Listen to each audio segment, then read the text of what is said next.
Okay, Bismillahirrahmanirrahim. Assalamualaikum warahmatullahi wabarakatuh and very good afternoon. Okay, welcome back to our lecture on entrepreneurship in innovation. And for this afternoon, I'm going to share for the next 30 minutes on the topic on commercialization, and we will touch on the commercialization process. So we have already gone through the example of commercialization in terms of the ideas to market, and we also have already looked into the pathway for commercialization. So for this afternoon, we are going to look into the aspect of the commercialization process. Let me begin to share the slide now. Okay, the topic for this afternoon, as I have highlighted, it is going to look into the commercialization process. So the learning outcome, just only one, you should be able to elaborate the commercialization process, right? In principle, there are 12 steps in the commercialization process. Okay, so if you look into other sources, probably you find out there are these 12 steps are being reduced to probably 8. There are 6 steps, and it depends on how the authors themselves elaborate the current process. So for our purpose, I'm going to share with you the steps. There are 12 steps altogether in the commercialization process, and for those who have already booked the book on innovation methods, you can, I don't know whether the books has already arrived or not. I sent it out last Friday afternoon. Probably it is still on its way to your address, and you can refer to chapter 7 for the topic on commercialization, and mainly the discussion that we go through for commercialization and the business aspect is being covered in chapter 7. Okay, let us go through one by one. The first one is being given example from idea to market, right? Basically, you have the first step of commercialization process, which is to identify the need. I will go through in more detail when we go through the slide, but for this particular moment, we are going to look into what are the 12 steps. The first one is identify the need. Before you go into defining the problem, basically you try to get the problem statement and try to generate ideas on the solution to the problem. And then you will begin to conduct design and development before you go into doing the test, verify as well as the validating the aspect of the ideas, right? And then where you come into the process or the step on disclosure and intellectual property protection, and then you continue with technology licensing. You can also go into the preliminary market and technical assessment, right? And then on the step number 8, you will conduct detailed market and financial analysis before you begin the product development and in-house testing. And then you will continue on conducting customer product tests and trial sale, where step number 11 is basically the process of doing business analysis before you get ready the product for product startup and the market launch. So those are the 12 steps that we are going to go through one by one and try to explain the whole process. Probably it's best to note here, some of these processes are being combined. There are also cases where inventors or business entity, they skip a few process just to cut short on the commercialization process. But these are generally the 12 normal, or what we call it as the general commercialization process. Let us look into the first one, identification of need, right? So this is the moment where you want to find why do you want to produce such a product, finding the needs for an innovative product. What are the reasons behind it? What triggers you to come up with such product? All right. That also involved in conducting thorough literature search by examining current market, where you can just easily Google it, or you can look into various online platforms such as maybe Shopee, Lazada, and so many other online platforms, right? To look into the current market products, and then you can also view in trade publications and try to browse through intellectual property databases. Okay. At the same time, when you do the identification of a need, you can also identify the target audience. Who are your end user? Who are the paymaster? Right? So what are the target mass in terms of the people that going to buy your product? Right? You need to do the identification of the target audience. That is the first step, identification of a need. And then normally what you do next is basically you define the problem. What is the problem statements in terms of what has not been solved? What are the issue behind it? Why is the invention needed? As been highlighted just now, why do you need to produce such a product in order to solve the problem? What is the importance of the invention to the users in terms of the target group? When, for example, like when we design tools for teaching and learning. For example, we design a tablet or a device that being used for teaching and learning. So what are the features that are important for the users, right? It's not important to the inventor. It's not important to you as an inventor. It's what are things that the users would like to have, whether they want certain features, whether they want certain colors, whether they want certain aesthetic values on the product itself. So the innovator basically brainstorm ideas for various products or solution to address the problem. It's not just one idea. Probably you may end up with several ideas. It can be a few hundreds of ideas, but at the end of the day, you will find the one idea that can suit the purpose of the product, to solve the problem and to suit the user's needs rather than the inventor's need. Okay, so this is where we have the idea generation stage. All right, so that is also related to the exercise or activity that I have already assigned you, where when you want to come up with an product innovation, you need to produce several ideas. This is idea generation. Okay, there's nothing wrong of having couple of ideas. And why do you just want to fit just limit into several? And why do you choose a certain ideas against the other? Right? So this is a situation or stage where the inventors, it can be an individual, it can be a group of people that sit together and try to find what are the problem statements and what are the ideas that can come out to solve the address or to address the problem. So this is the second step of commercialization process.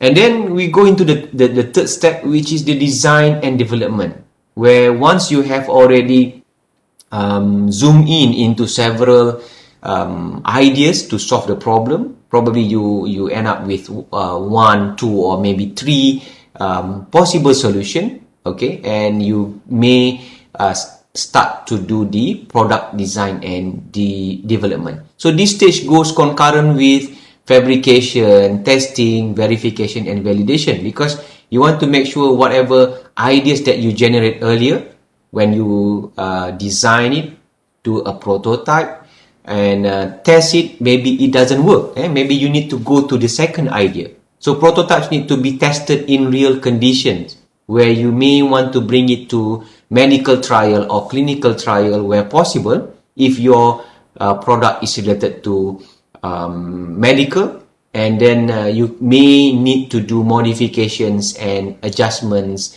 to be implemented. Because sometimes once you do testing, when you do verification, when you do validation, as well as trial in the real condition, you may need to tweak back, or you may need to redesign the whole thing. All right, so the process continues. Design and development may take a couple of months. It may take a couple of weeks, depending on the feedbacks that you gather during the design and the development process. All right, that's the third step of commercialization. And then we go into number 4, where you do implement, where you do testing, verification, and validation. Once you've completed you freeze certain parameters on the design and development, you want to quickly perform testing, right? You have intensive tests can be carried out in order to verify and validate whether the product performs to the set requirements in the problem definition. So you refer back to the problem, whether your results, when you test your product, it can suit or it can fulfill the requirement from the problem statement. So this stage is performed iteratively with the design and development stage, because sometimes when you do testing, you have to go back to the design stage, and then you redevelop and do the testing again. So to observe the product functionality and also performance under laboratory conditions. So this is quite an important stage, and it is considered as an iterative process. Some product, it will just go through one trial, everything goes okay, and then it moves to the next stage. But certain product, it requires certain adjustment. So maybe you add on certain features, or you replace certain materials with other type of suitable material. And then we go into the next stage, which is the disclosure and IP registration. So the disclosure to the Intellectual Property Office in the form of patent. You can also file patent at this stage. You can also protect your name for the product as a trademark. Okay, you can copyright, you can do industrial design protection, layout design protection, and so many other protection through the patent office, the intellectual properties office. And this step is crucial to protect the IP rights and to determine the inventors involved, because beyond this stage, you are going to expose your product to outside people, meaning that maybe you need to send it for further testing or market trial. Okay, Special 2008 states that inventors and hence innovators are those who conceive useful ideas and reduce them to practice. This is what inventors as well as innovators all about, meaning that you need to identify who are the people involved. Don't just limit the inventors list to those who submit the document.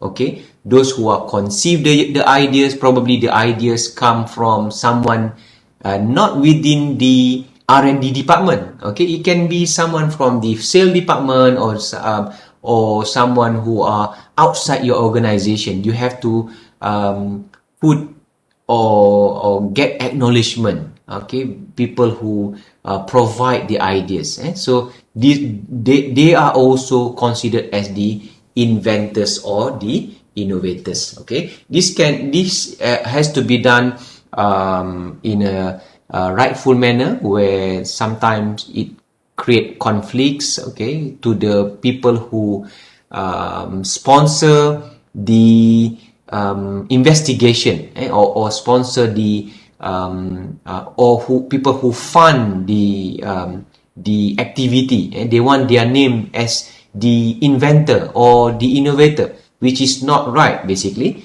Okay, so normally it will be done in a rightful manner, where the inventors for example, in the university, we acknowledge the students as inventors as well, because sometimes students also provide useful ideas. The innovative ideas probably came from the students and the lecturers involved, and so everybody will be roped into the list of the inventors involved. All right, we move on to the number 6, which is the technology transfer and licensing. Okay, we have already discussed about this in last week lecture, where we look into the pathway for commercialization. Right, there are 3 pathways for commercialization. So a stage of technology transfer or licensing between the intellectual property owner, we call it as the licensor, and the licensee. Right, an agreement is made between both parties. Okay, on the license to manufacture, license to modify, or license to sell the product. Okay, it involves the royalties payment to the IP owner and can be shared among the inventors involved. So normally, for an invention or innovation product, it will go through the process of technology transfer and licensing, or you may choose other type of pathway for commercialization. That moves us into the next stage, which is the preliminary market and technical assessment. What is it all about? Preliminary market. So this stage is carried out by the organization that obtain the license to commercialize the product. It can be the inventors themselves, where they create a spin-off company, or the product itself, it being licensed to a third party, or a body or entity of the organization that are responsible to do the commercialization, where they will conduct the preliminary market. And what we mean by preliminary market, basically an initial market study which is performed to assess the marketplace. Once you have come up with the product, of course earlier you have do the market survey or market study on where your product will go into the market. Is it going to be a high-end product, a niche product, or it going to be become a common product where there are many other product competitors outside there, right? So you in this initial market study, it is basically to perform to assess the marketplace, customer requirements. You may want to check back what are the customer requirements, the current market acceptance, and the competitive situation. Because at this stage, you want to make sure your product is, they appear more appealing compared to the other competitors in terms of probably the price, probably the features, maybe other functions of the product that can outshine the other products. So you can also conduct technical appraisal. You conduct technical appraisal on the readiness of the product to be manufactured. Right? So you do technical assessment in terms of the requirements for producing it in mass. Meaning that you want to make sure it is ready to be manufactured. Okay, so this is step number 7. And then we move on into detailed market study. Okay, just to take note here, some inventors, they combine step number 7 and number 8 together, because they do not have to do initial market study. They just straight away conduct a detailed market study, right? Pre-development business and financial analysis, right? This is the one that step number 8 we are talking about. And this marketing research is conducted in detail, such as user needs and wants, right? What is actually the user needs, the end users need, and what basically the end users want. Doesn't mean that they need it, but they want it, and it is slightly different. Concept testing positioning studies, and competitor analysis. This is a detailed competitor analysis where you need to probably buy the product, the competitor's product, and try to do a detailed study on what are the detailed function, what are the what we call it as the features that the competitor's product has. I just want to give an example. For example, like the car manufacturer, like Toyota, Honda, maybe Mazda, just a Japanese auto manufacturer, right? Let's say Toyota, they produce their new car. Immediately they launch their new car, the other competitors like Honda, Nissan, Mazda, and other car manufacturer, they will the first who going to buy the new product from Toyota.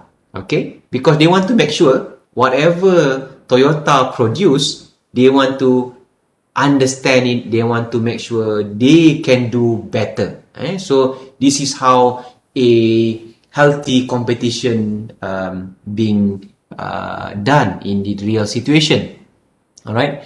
So, and then decision on mass production, when we talk about the technical assessment or full-scale development that involve financial analysis, okay, you don't want to just spend a couple of 100,000 ringgit or million ringgit without doing a detailed financial analysis or risk assessment. You want to do qualitative business assessment and looking at market attractiveness, competitive advantage, and as well as competitive advantage. So this is an important stage where the discussion between different units in the organization, for example, the marketing department, the technical department, and of course the management need to discuss. Of course, we do not want to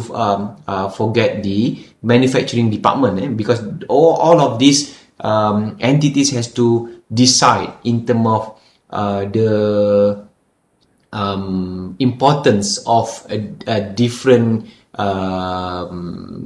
activity here, where it involves market, it involves financial analysis, it involves technical, it involves the manufacturing aspect, and a very good wise decision has to be made whether the product needs some improvement or the product is ready to be produced in terms of the manufacturing aspect. Okay. The next step is product development and in-house product testing. Okay, the product needs additional tests under actual production environment, because earlier it is still at the prototype, even though it has already going through market trial, okay, or clinical trial. It is not yet what we call it as the actual production environment, right? Because it's not mass produced. So the physical product is developed and tested under controlled conditions. Modifications, further modification may still be made in order to optimize the product, okay, in terms of the manufacturability that will result in reduced time to market and operating and manufacturing costs, right? So it is quite important that the product is being tested at the actual production environment, right? And then, of course, the next step number 10 is the customer product tests and trial sales, right? The product then tested by potential customer is not yet being launched. It is being sent as a trial product. Sometimes you can take it along with an existing product. For example, you sell something, you sell a tablet for teaching and learning. At the same time, you provide like a laser pointer. So as a market trial or trial sale. So you give it for free, or you say that you buy your product A, you get product B with 50% less. So you can see that in many supermarket or hypermarket, doing this kind of product testing. Basically, they want to make sure that, oh, the product is acceptable at the customer. Okay, so we call it as the field test or preferential test, and feedbacks will be gathered to further improve the product in terms of the functionality, the aesthetics, and easy to use. Trial sales is carried out on selected customer. So you know that your target group of potential customer for that particular product is certain cluster of customers. So you may want to have trial sales, try to get them to buy your product, as well as maybe giving promotion and obtain feedback on market acceptance. So there are cases, many cases actually, inventors try to skip this customer product test and trial sales, but they found out that it is a useful step, and it is also an important step to go through, not just to skip it. And then pre-commercialization business analysis. In this stage, the organization will conduct the final business and financial analysis prior to launch, where the product is ready now, but you want to make sure when is a suitable time to launch it, in terms of the business and financial analysis. Okay, and finally, step number 12 is the production startup and the market launch. Okay, in this stage, the organization will begin a full-scale or commercial production of the innovative product. Following a successful trial sale, the final product then be launched into the market by implementing a marketing plan. Marketing also need a plan. It's not just launch it, announce it in the news, or announce it in the social media, and it is launched. It requires a strategy, marketing strategy. Maybe you have a teaser. Maybe you have certain what you call it as a strategy. Maybe you start with a small group of people first, and then go to the mass media.